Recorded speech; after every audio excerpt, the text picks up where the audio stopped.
Chapter 6. Elizabeth visits Mr. and Mrs. Collins.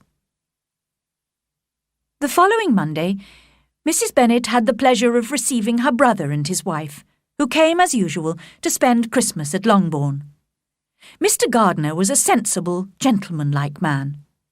The Netherfield ladies would have had difficulty in believing that a man who lived by buying and selling could be so well-mannered and agreeable. Mrs. Gardiner, who was several years younger than Mrs. Bennet and Mrs. Phillips, was a pleasant, intelligent, elegant woman, and a great favourite with her Longbourn nieces, especially the two eldest, who often stayed with her in London. When Mrs. Gardiner had given the present she had brought with her and described the newest fashions, she was obliged to listen to Mrs. Bennet's complaints. "I've suffered greatly since your last visit, sister," cried Mrs. Bennet. "Just imagine! 2 of my daughters were very close to marriage, and then nothing. I do not blame Jane, who would have got Mr. Bingley if she could. But Lizzie, oh, sister, it is hard to think she might have been Mrs. Collins by now if she hadn't been so obstinate. The result is that Lady Lucas will have a daughter married before me. It makes me quite ill to have such a disobedient daughter and such selfish neighbours.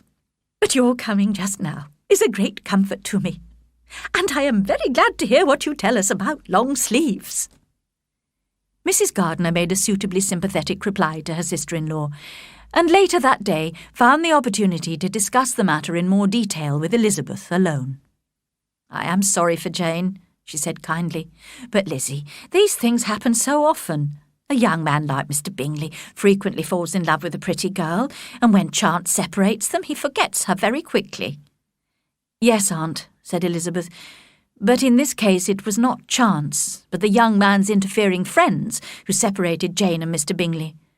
I'm sure he was violently in love with her." "Poor Jane, she's so sensitive. I'm afraid she may not get over it for some time. Now, if it had been you, Lizzie, you would have recovered more quickly by finding humour in the situation. But do you think I could persuade Jane to come back with us to London? Perhaps a change of air would make her feel better." Elizabeth was extremely grateful to her aunt for this kind suggestion, and felt sure Jane would gladly agree. "I hope," added Mrs. Gardiner, "that she will not be influenced by the hope of seeing the young man. We live in such a different part of town that it is very unlikely they will meet, unless he actually comes to see her. And that is quite impossible, because his friend Mr. Darcy would not allow him to visit so unfashionable an address." But despite her protest, Elizabeth secretly thought that Jane might see Bingley in London, and that a meeting would probably reawaken his affection for her. The Gardiners stayed at Longbourn for a week, and Mrs. Bennet made sure there was always some entertainment for her brother and sister-in-law. Whenever there was a dinner party at Longbourn House, some of the officers were always invited. Mrs. Gardiner, who had noticed that Mr. Wickham was a very frequent visitor and that Elizabeth spoke admiringly of him, took care to observe them both. She saw enough to make her a little anxious, and decided to speak to Elizabeth about him when they were alone. "Lizzie," she began, "I can see that you and Mr. Wickham like each other, but I must warn you not to get seriously involved with him. I admit he's a most interesting young man, but sadly he has no fortune. You are a sensible girl and must realise that you would disappoint your father by agreeing to marry a penniless young man." "My dear aunt, do not worry. I'll take care of myself, and Mr. Wickham too. He won't be in love with me if I can prevent it." "Elizabeth, be serious." "I'm sorry, aunt. I'll try again. At present, I'm certainly not in love with him, but he is by far the most agreeable man I've ever met. And if he really loved me, but I would hate to disappoint my father or make any of you unhappy. I cannot promise what I will do, but I will really try to do what I think is wisest. I hope you are satisfied with that." Her aunt replied that she was, and received Elizabeth's thanks for her kind advice. Several days after this, the Gardiners returned to London, taking Jane with them. The day of Mr. Collins' wedding soon arrived, and Mrs. Bennet had to watch Charlotte Lucas become Mrs. Collins. Before the bride left Longbourn for Hunsford, however, she asked Elizabeth to come and visit her in her new home as soon as possible. Elizabeth could not refuse, although she did not imagine it would be an enjoyable visit. It was arranged that Elizabeth would accompany Sir William Lucas and Maria, one of his other daughters, on their intended visit to Hunsford in March. A week after Jane's departure, Elizabeth received a letter from her sister saying that she had seen Miss Bingley and hoped to continue their friendship. Elizabeth shook her head over this. She was not surprised to hear from Jane a few weeks later that Caroline Bingley had made no further attempts to communicate with her former dear friend.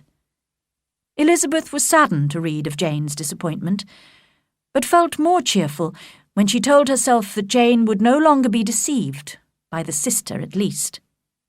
All expectation from the brother was now absolutely over. As a punishment for him, she seriously hoped he would soon marry Mr. Darcy's sister, who, according to Wickham, would make him quickly regret what he had thrown away. At about this time, Elizabeth also received a letter from Mrs. Gardiner asking about Wickham, and she was able to reply quite honestly that there was no danger of her marrying him. He had transferred his affections to a Miss King, who had recently inherited £10,000. Elizabeth saw exactly what was happening, but her heart had only been slightly touched, and she was able to convince herself that it was quite natural for such an agreeable young man to wish for fortune and independence. January and February passed, and the time for Elizabeth's visit to Mr. and Mrs. Collins approached. She had improved the plan by arranging to spend a night in London at her uncle and aunt's house before continuing the journey into Kent. She was very much looking forward to seeing Jane, who was still staying with the Gardiners. The journey seemed long to Elizabeth, because Sir William and Maria had nothing to say worth hearing. But when the coach arrived at the Gardiner's house at lunchtime, Elizabeth was delighted to see that her sister looked as healthy and lovely as before. In a private conversation with her aunt later, however, Elizabeth discovered that Jane had been suffering from periods of depression, although she always tried bravely to appear cheerful. The afternoon and evening passed only too quickly, and the next day Elizabeth and the other travellers set off again. When the coach arrived in Hunsford, they were all quite excited to see on one side of the road Lady Catherine's great park, which they had heard so much about. At last, on the other side, they came to the rectory, where they were warmly welcomed by Mr. Collins and Charlotte. Elizabeth was more and more pleased she had come when she found herself so affectionately received. She saw instantly that marriage had not changed her cousin's manners. He insisted on greeting them all with formal politeness and long speeches, and showed them round the house, explaining its many good points in exhausting detail. Elizabeth could not help thinking that perhaps he was speaking particularly to her, as if wishing to make her feel what she had lost in refusing him. But although everything seemed neat and comfortable, she was unable to please him with a sigh of regret. In fact, she wondered how Charlotte could look so cheerful with such a companion. But whenever Mr. Collins said anything of which his wife might be ashamed, which was quite often, Charlotte wisely did not appear to be listening. And when Mr. Collins showed them proudly round his garden, in which he himself enjoyed working, Elizabeth admired the serious way in which Charlotte praised gardening as a most healthy exercise, and admitted encouraging her husband to work outdoors as much as possible. Elizabeth had to confess to herself that, surprisingly, Charlotte really appeared to be happy. When Mr. Collins could be forgotten, the house seemed very pleasant and comfortable, and from Charlotte's evident enjoyment of her home, Elizabeth supposed he must often be forgotten. The visitors had only been in the house for a day, when a message came from Lady Catherine, inviting them all to dinner at Rosings Park the next day. Mr. Collins was delighted and congratulated his guests on their good luck. "I confess that I might have expected her ladyship to invite us all to drink tea at Rosings on Sunday," he said, "but to invite the whole party to dinner so soon after your arrival too. What a generous and considerate lady she is." The whole of the rest of that day and the next morning was spent discussing their visit to Rosings. This made Sir William and Maria quite nervous when the moment came to walk across the park and enter the great lady's house. Elizabeth, however, was unimpressed by what she had heard of Lady Catherine and remained calm. She was interested to see that Lady Catherine was a tall, large woman who held herself stiffly and proudly and received her guests with an air of disdain. She spoke loudly and decidedly on every matter, and was clearly convinced of her superiority over other people. Her daughter Anne was completely different, a small, thin, ill-looking lady who spoke very little and only in a whisper. The dinner was very good, and was highly praised by Mr. Collins. His repeated compliments, which Elizabeth thought were embarrassing, appeared to please Lady Catherine very much. After dinner, her ladyship talked continuously, giving her opinions without any fear of contradiction or even comment. She then asked Elizabeth many detailed questions about her education, her sisters, and her father's income. Although Elizabeth considered these questions extremely personal and almost rude, she answered them politely and calmly. At the end of the long evening, the visitors were driven home in Lady Catherine's carriage, while Mr. Collins praised his patron for her elegance, intelligence, and hospitality. This visit was repeated twice a week, but there was little other entertainment in Hunsford. Elizabeth had pleasant conversations with Charlotte, or read books, or walked along a narrow path by Lady Catherine's park, which no one else seemed to use. It was a quiet life, but she was satisfied with it. However, 2 weeks after her arrival in Hunsford, she heard that some visitors were coming to stay at Rosings. Lady Catherine's nephew, Mr. Darcy, was expected soon, accompanied by his cousin, Colonel Fitzwilliam. The next day, the two gentlemen arrived, and came almost immediately to the rectory.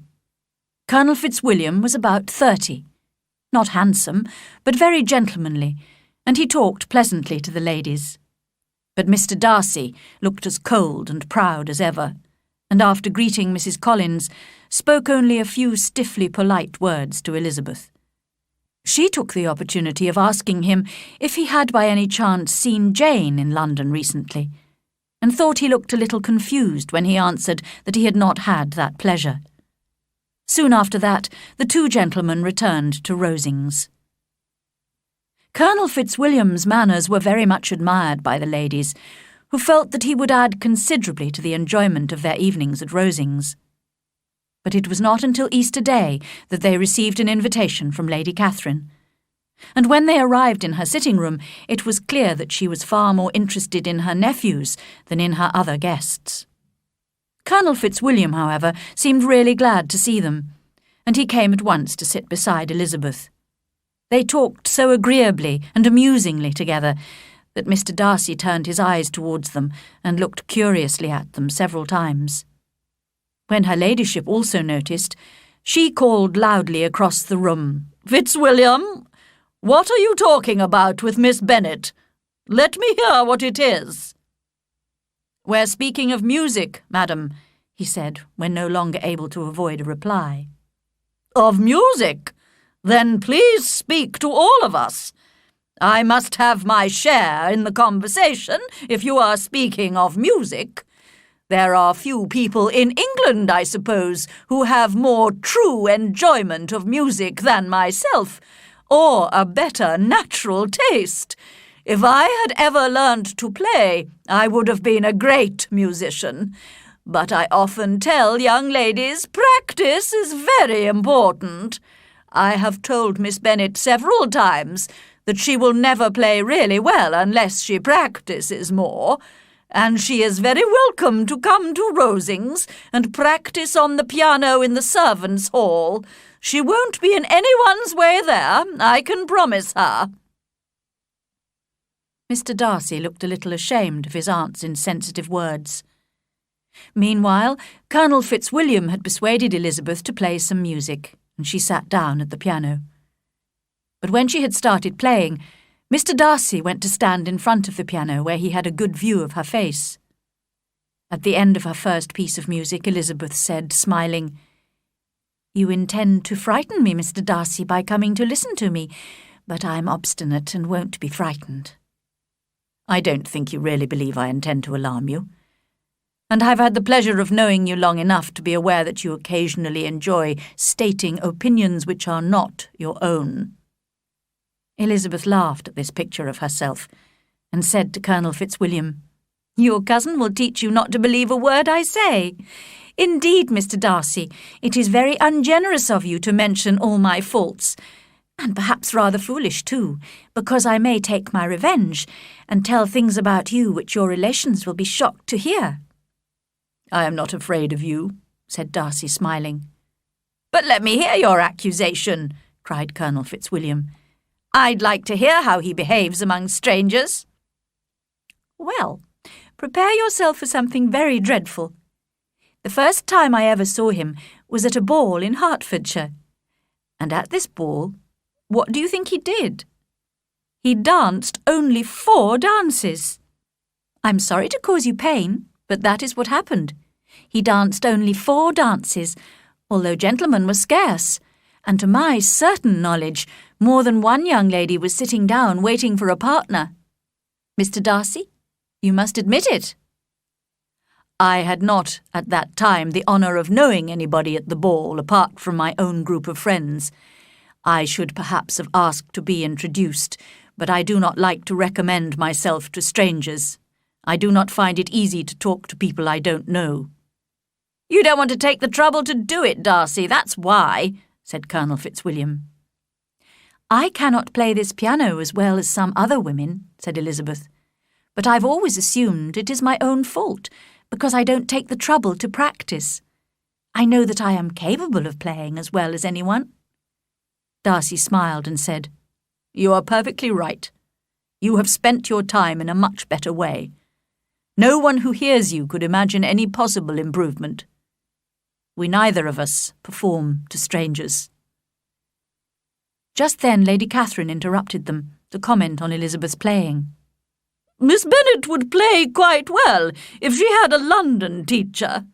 Of course, Anne would have been a delightful performer if her health had allowed her to learn." Elizabeth looked at Darcy to see his reaction to Anne de Bourgh's name. But neither at that moment nor at any other could she observe any sign of love or even interest in his cousin.